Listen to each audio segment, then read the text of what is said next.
If you were taken into a deadly escape room against your will, what would you do? This group of friends are about to experience the deadliest night of their lives with a puzzle that is impossible to solve. I'm going to break down the mistakes made, what you should do, and how to beat every death trap in Escape Room.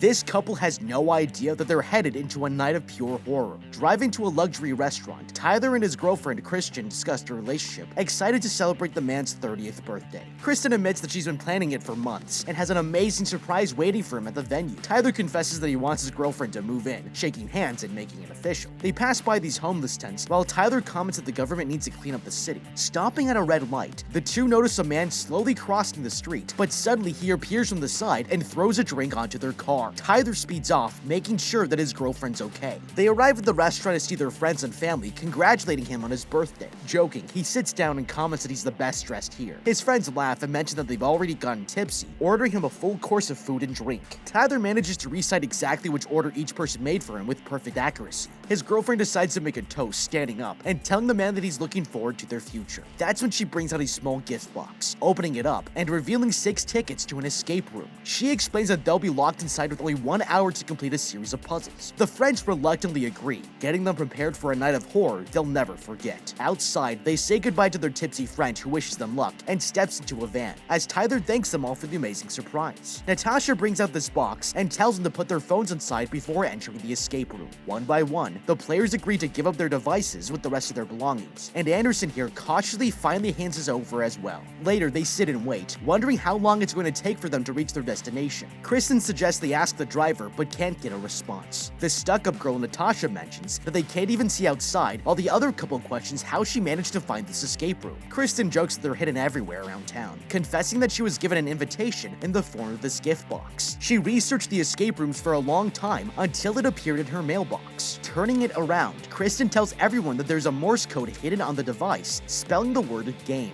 That's when it turns into a projector and shows the link she used to find out about these hidden rooms. Surprised, the group compliments her in finding the secret opportunity, while Natasha questions how much money it cost her to buy these tickets. The couple jokes that she's an entrepreneur, but Natasha continues to push her on the topic. She admits that it cost $1,000 per person, and that's when the lights begin flickering back on. Kristen tells them that they've arrived, standing up to hand them all blindfolds, and walks over to Tyler, who questions why she isn't wearing a blindfold herself. The girlfriend tells him that someone needs to lead the group and covers his eyes as they walk in the dark, with no idea they're going to regret this entire night.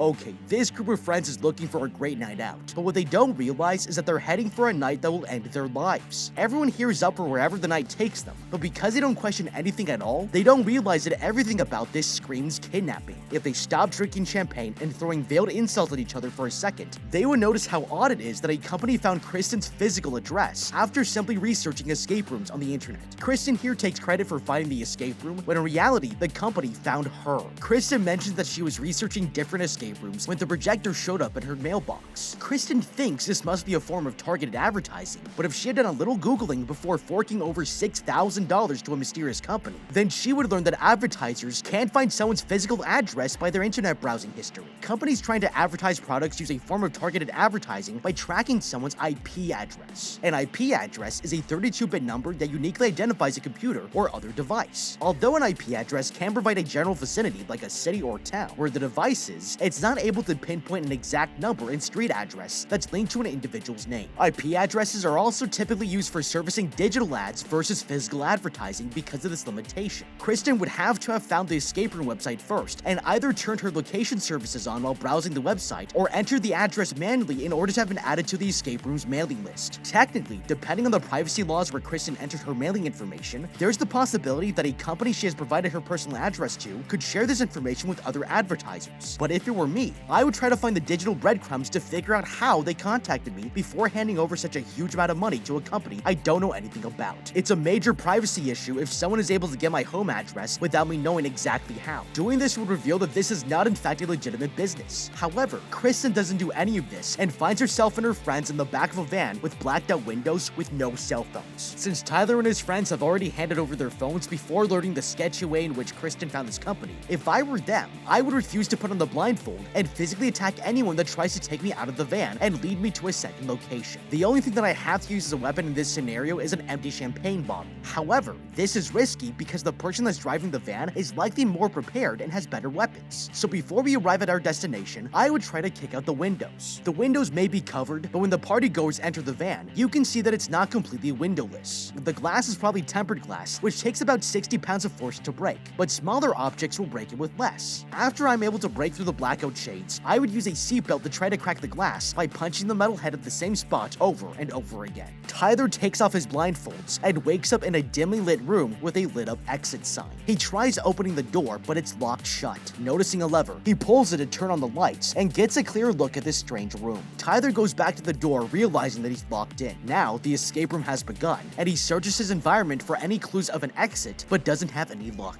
Meanwhile, Kristen and Anderson take off their blindfolds, realizing that they're tied together. He tries to bite off the bindings with no success, and they struggle, making the handcuffs even tighter. Sitting down, Anderson tries to come up with a solution, but she insists that he stop. They stand up, and Kristen tells them that there must be a solution to this puzzle that requires them to work together. Anderson suggests they put their handcuffs through the others, while she has a bright idea. They fit the handcuffs through each other, untying the lock and freeing themselves to look around. In another room, Tabby here stands with her eyes closed, while Conrad scares the girl from behind. He takes the blindfolds off of her, and they look around the room to find themselves in a morgue. She points out these repeated letters on this wall, before Conrad mentions his crotch has a lock stuck to it. Tabby tries to guess the key code, with the only hint being where this lock has been placed. The man mentions sex as a potential hint, using the word head in relation with the numbers. Their answer is correct, and the lock comes off. Meanwhile, Tyler notices a peephole in this door, putting his face closer while hearing something from behind. The peephole opens as Anderson grunts in pain on the other side. That's when Natasha appears, mentioning that there's no way for them to open the door. Tyler tells them there's a combination dial on his side, and asks them to explain what the story of their escape room is. Anderson explains that it looks similar to a novelist room, while Tyler explains what his side is like to the other players. Anderson finds a bottle of whiskey, taking a swig, and handing it over to the girl, while mentioning there are 4 broken clocks in their room. Tyler asks him if they're stuck on different hours, and tells him to read out the different times. Inputting the numbers, he finds out that his idea isn't working. The man tells him to reveal the clock's location, with Natasha explaining that there are 4 sets on each side of the door. Asking her for the time of the leftmost clock, she tells him that it's stuck at 12. Using the first clock on the right-hand side, he inputs the numbers into the combination dial, continuing with 6 on the left and 8 to the right. That's when the door slides open, and Natasha runs over to hug the man. Moving away from her, she finds a key hidden inside the door frame. The girl uses it to unlock her handcuff, throwing it over to Anderson, who fails to catch it. He squats onto the floor, finding a key card laid on the table beside him. He suggests that it could be a part of the puzzle and hands it to Tyler. Looking towards the exit door, Natasha sees that their only way of escaping is if they win. Anderson begins to lose hope of finding the others, questioning why there aren't any other doors. Tyler calms the man down and insists that they'll beat this escape room in record time, but he's going to soon realize that these puzzles aren't going to lead them anywhere. Okay, these partygoers are solving the puzzles while ignoring the signs that they're in danger. Rather than question where they are or where any employees are hiding, the partygoers decide to move forward with the game unquestioningly, but they will soon find out that this is a huge mistake. As Anderson here points out, there aren't any other doors in the escape room, but instead of seeing this as a sign of danger, Tyler and Natasha choose to ignore him. Although escape rooms try to create an immersive experience, even the most advanced ones have to provide their guests with a clear exit in case of a medical emergency or fire. At the beginning of most escape rooms, employees provide instructions in case the participants want to leave under any circumstances. It's required by law that escape room guests not be held against their will. Knowing this, we can use this knowledge to our advantage. If it were me, I would call out for an employee and fake a medical emergency to see whether this is in fact a real escape room or something much worse. If nobody comes to save me, then this will confirm my theory that something isn't right. Although solving the puzzle seems like the most obvious way to get out, that means that I have to trust that the people who have brought me here are not just toying with me. Rather than play along, I would try to start an electrical fire and set the novelist room up in flames. My best chance of survival is trying to make contact with the outside world, and because I don't have my cell phone, there's no way for me to do that. However, if a fire is started in the building, there's a chance that an alarm will go off and notify authorities. Based on the layout of the steel doors and concrete flooring in the clock room, this looks like an industrial building or an old warehouse. It's possible that fire alarms have been installed somewhere in the building before the escape room was put in, and the people in charge would have to anticipate that I would start a fire in order to disarm them before the game began. Sure, it's possible that this is a residential building, but if that's the case, there will be no need for the fire department to come because neighbors would start to notice smoke before emergency services get there. I would start the fire by ripping the wall light next to the ore in the novelist room off of the wall and expose the wires behind it. I know these wires have electricity circulating through them because the light is on while the partygoers are trying to solve the puzzle. I would break or fray the wires and create a faulty circuit. I will then take the whiskey and pour it on the newspapers. Then, I will generate a spark between the wires and ignite the flammable newspaper. Once I've started a sufficient fire in the room, I will go back into the clock room and close the door behind us to protect us. The door is metal and is likely to protect us for long enough that this will cause a disruption. It's possible that the mastermind will show up, and this will give me a chance to try to attack and overpower him. The girl explains that they need to start with finding another clue, looking around the room to see 4 animal paintings placed in a specific order. That's when Tyler realizes that she's correct and takes out the dog painting to find a symbol behind it. He orders the others to take a painting each, and Natasha realizes that this is the food chain. Tyler trades his painting with Anderson, making the order rabbit, fox, fox, and dog. They hear a door opening up, looking to the side, and seeing the other couple making out. The group moves over, and Tyler here knocks on the window, telling the couple that they can't hear them. Natasha questions where the door in their room leads to, while Anderson suggests that it's connected to another room. Tyler agrees, walking off while the others follow. Inside the clock room, he finds tape attached to a door frame, tearing it off to reveal a secret door. Natasha hands over this newspaper to wash his hands, and they take off the clocks, spotting a keyhole hidden behind. Anderson goes to fetch the key while the girl gives Tyler a seductive look. He demands that she cut it out before their buddy comes back. Tyler admits the key isn't going to fit and insists they continue looking for another key. Looking at this clock, he notices that it's possible to take off the hour hand. He tells everyone to look for a clock that only has a minute hand, with Anderson finding exactly what he needs. He pulls out this see-through key card, and Tyler fits both hands to one another, creating a makeshift key. He fits it into the door while the men pull it open, letting the other couple inside. Suddenly, the set of TVs switch on, revealing Christy locked inside a metal cage. Tyler smiles and explains that it's all a part of the game. They have 41 minutes left to rescue his girlfriend, but Anderson here questions why she would lock herself in a cage for their entertainment. It's a sign that something is seriously wrong, and they still don't know a thing.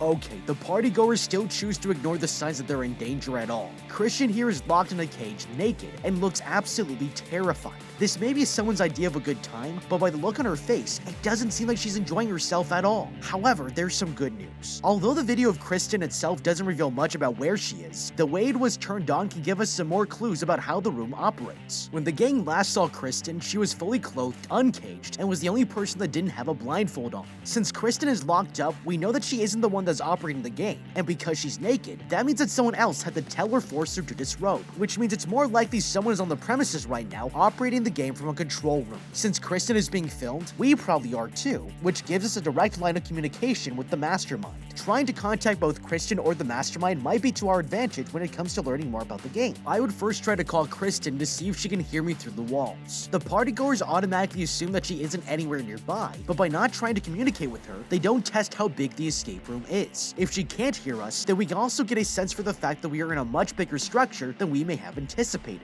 I would then try to call out to the mastermind that's controlling the game. If the mastermind responds, I can try to bargain with them. We don't know their motivation or why they're doing this, but by learning more about the game and its creator, it helps give us a better understanding of what the actual point of the game is. Right now, we think there is a way out, but it's possible the creators are just trying to toy with us, and playing along isn't going to be helpful. The other piece of information we can infer from the video of Kristen is that the escape room itself has automated functions that can be operated remotely. Previously, all the other puzzles that were solved could operate on their own without any kind of advanced technology, but the TV turning on hides the stakes of what the room is capable of doing. The partygoers also know that they only have 42 minutes that they need to survive, so rather than play, I would take objects in the novelist's room such as the leather chair and table and try to create a barricade around me to minimize any physical harm that can come to me. I would also rip pieces of the leather chair and use it to shield my mouth and protect me from breathing in any noxious fumes or gases just in case. Tyler orders him to get working and leads the group into the other couple's room. Walking inside, he questions what happened to the letters displayed on this wall. Tabby mentions that it must have disappeared when the door was unlocked, and Conrad here closes their door from the outside, turning it back on. Tyler realizes that they can switch the letters displayed by tapping on a button below, while Conrad walks back in to interrupt their puzzle finding.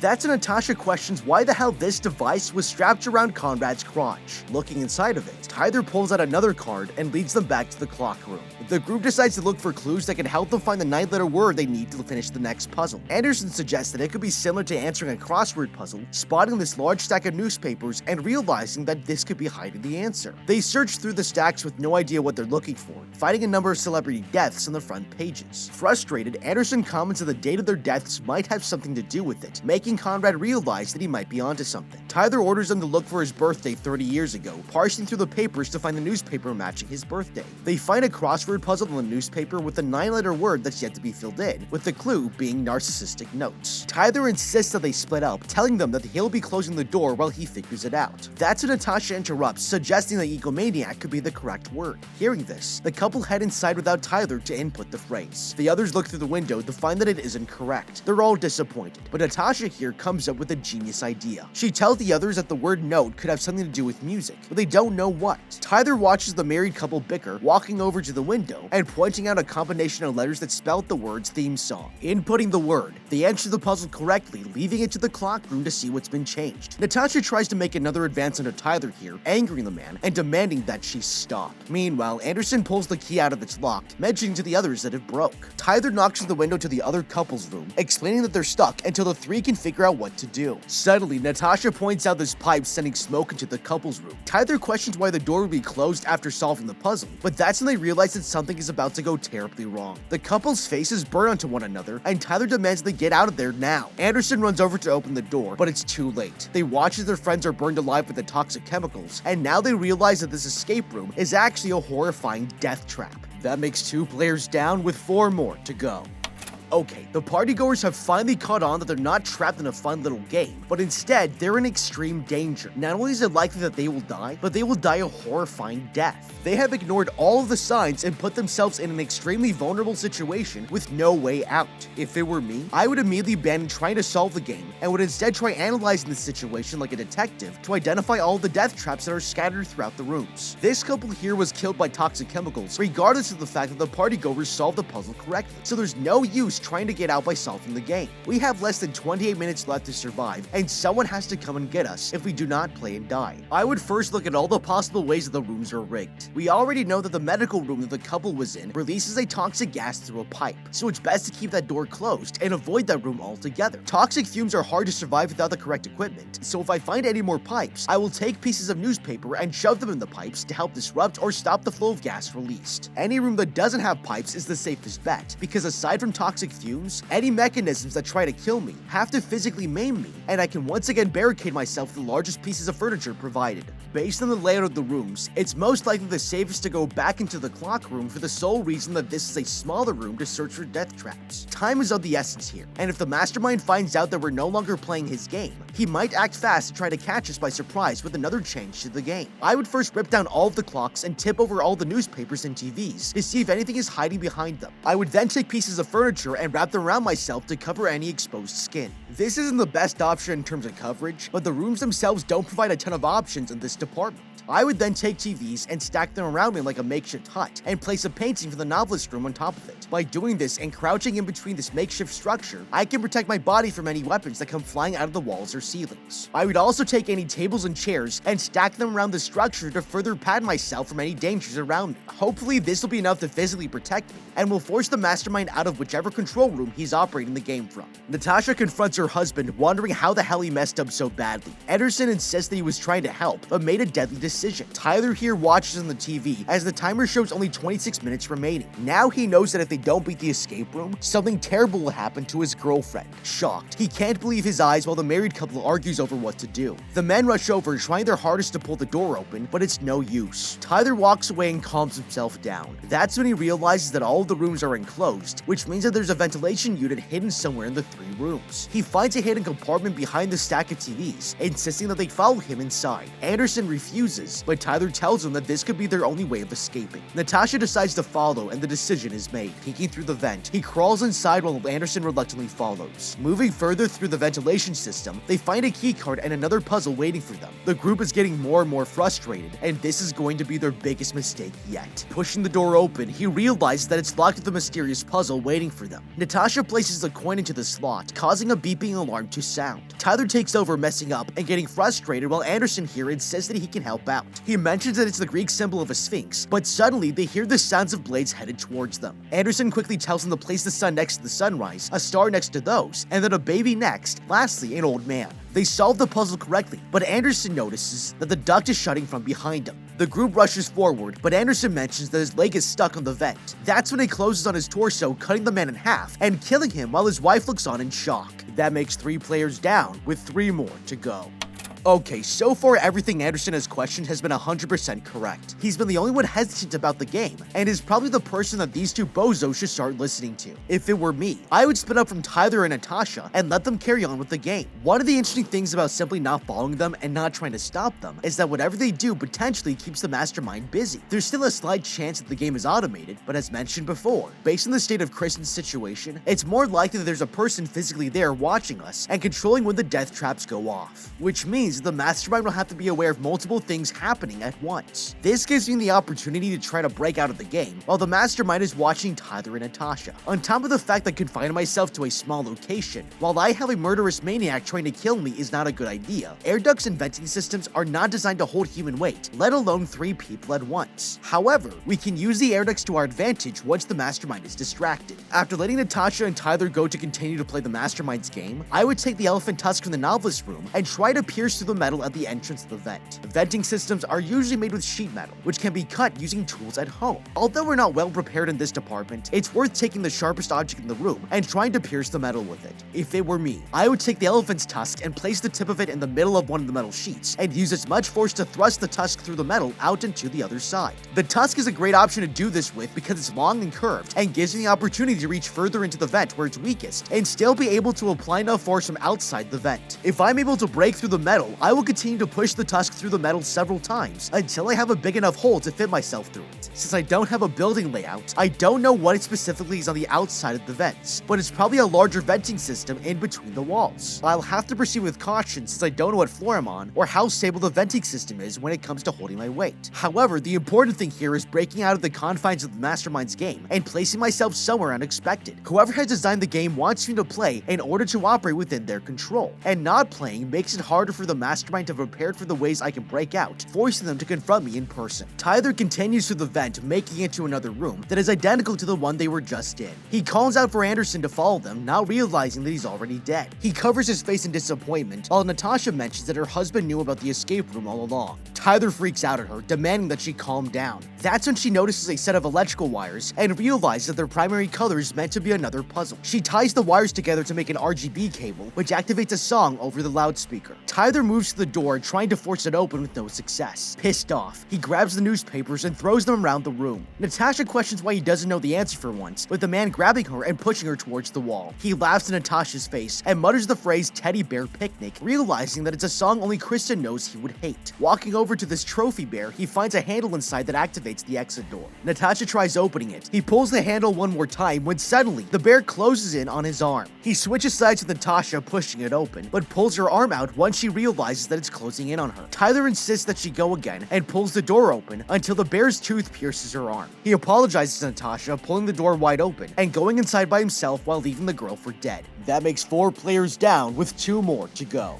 Okay, this is incredibly stupid on both Natasha and Tyler's part. He quite clearly knows the trophy bear is going to close Natasha's arm, and it's unbelievable that she trusts him and doesn't see what he's doing. The whole plan is so incredibly stupid, and if they weren't panicking, they would see that nobody has to die. Natasha and Tyler have 1 of 3 ways to increase their chances at survival in this scenario. First, Natasha needs to pull the lever to get the door to open. The way the door operates is that the more the door is opened, the more the bear's mouth closes. But if you look closely, you can see that there's actually enough space for Tyler or Natasha to make it through the door without opening it all the way. If it were me, in between my attempts to close the door, I would take a TV or a table that fits and place it next to me as I opened it. I would then pull the door open as far as is necessary and shove the object in between the door and the frame. If the TV breaks or the table snaps, I will then take the leather couch and move it over to the door to use. The couch isn't the best option because it means I have to open the door more, risking trapping Natasha's arm. However, it's the most sturdy and the most likely to hold the door open. Once I have the object lodged securely in place, both Natasha and myself myself will be able to run through the gap that's still open. This solution only works if there's enough time for Natasha to pull her hand out before the bear's mouth fully closes on her. But based on Natasha's first attempt at pulling the lever, the door is already open enough for them to get through, and the metal bar inside the door had yet to reach her wrist. The other solution that Natasha and Tyler are completely missing is that earlier in the game, Natasha and Anderson were attached to one another by wires. If they take these wires and reach their hand inside of the bear's mouth to tie it around the lever, they can then pull the lever using the wires outside of the bear's death trap. This will then allow them to use the same strategy as above and lodge something between the doors, but instead of risking losing an arm, they can be crafty with the tools that they have. The last and final thing that Tyler and Natasha can do to help increase their chances at survival is to try to remove the bear's head from the wall. The bear is currently covering the lever, but the lever has to be attached to the wall in some way in order for it to be affecting the gears in the door. I would try to rip the bear itself from the wall to see if this makes it easier to pull the lever at all. Tyler arrives at a thin hallway with 4 pictures placed in front of him. With the key cards he's collected, he places them one by one, struggling until every picture displays a green symbol, opening another door. He sits down in this chair with a 2-minute timer and a TV displaying Kristen in the metal cage. With a microphone attached, he manages to talk with his girlfriend, questioning what the hell she got them into. It's a terrible scene, and the man only has a small amount of time to figure out what's going on. The girl pretends not to know, but Tyler demands that she give him an answer, pressing her on if she saw the rest of them die brutal deaths. He blames their friends' deaths on Kristen, and that's when he looks down to see a button giving him the option to save either himself or the girl. They continue to argue while the timer slowly counts down with only seconds remaining. Kristen apologizes for what she's done, but it's too late. Tyler chooses to save himself, sadly being stabbed through the chest from behind. He slowly bleeds out while grasping his chest, and Kristen's feed cuts out before the man dies. That makes 5 players down with 1 more to go. Okay, Tyler is acting completely unhinged, and rightfully so. Who the heck books an escape room for $6,000 without doing a little more research first? However, Tyler is ruining his last chance at survival by arguing with Kristen over what can't be changed. His friends are already dead, and no amount of yelling at Kristen is going to bring them back. Right now, Tyler doesn't know whether Kristen is a friend or foe. He thinks that she's in on the escape room, and he has reason to be suspicious. He's been cheating on her with Natasha, and she hints that she knows right before she blindfolds him. She has a clear motivation, and is the only one that knew about the escape room plans beforehand. She is also the only one that is left alive aside from himself from the group. If I were in Tyler's shoes, rather than lashing out at Kristen, I would keep my composure and try to apologize to her, thinking that this near-death experience has made me a changed man. At this point, Tyler doesn't know whether Kristen just wants to punish him or kill him altogether if she is in fact in on it. So trying to convince her that I can be better and we can have a better relationship might just appeal to her. The hope is that if she has any influence over how the game plays out, that she will choose to have mercy on me. If this doesn't work and Kristen isn't able to help me in any way, and she's actually the victim of the worst illegal targeted advertising of all time, I would try to coerce the mastermind by offering them money. Right now, my image is being televised to Kristen, so it's possible, like before, that someone else is watching us. I also know that the mastermind behind the game is possibly motivated by money. The mastermind has already collected $6,000 from Kristen, when most escape rooms only average about $30 a person. Luxury immersive experiences in LA and New York are also usually around a couple of $100s a head and hold the murder, while including dinner. I'd offer to pay him for keeping our lives and never speak of the experience again if the killer just lets us go free. Although Kristen has gotten us into this mess, I would offer to pay for her freedom as well, because I don't know if the mastermind is doing this out of some sort of moralistic lesson he's trying to teach me. By offering the money and trying to free Kristen, this might just appeal to the mastermind and save both of our lives. Kristen's cage opens up and she undoes her bindings, opening up a door that reveals she's being held in a truck the whole time. Covering herself up, she explores her surroundings with no idea where she's been sent to. The girl finds a public phone and dials 911 to call for help. Distressed, she's connected to an operator who insists that she calm down, confirming her location. She tells Kristen that a patrol car is coming and asks to explain what's going on. The scared girl details exactly what happened when suddenly the phone line cuts out. Kristen hears a man's voice over the phone who tells her that everyone's death is her fault. She looked for the escape room on purpose and orders her to stay on the phone. Kristen here is being watched, insisting that the police won't believe a thing she says. She questions who the hell is over the phone, while he flips the question back onto her. Kristen drops to the ground as emergency services come to her aid, as she learns a valuable lesson. Revenge is a dish best served without escape rooms. But what do you think? How would you beat escape room? Let me know with a comment down below. Thank you so much for watching. Leave a like and subscribe, and check out the How to Beat playlist for more videos like this. Until next time, have a damn good day.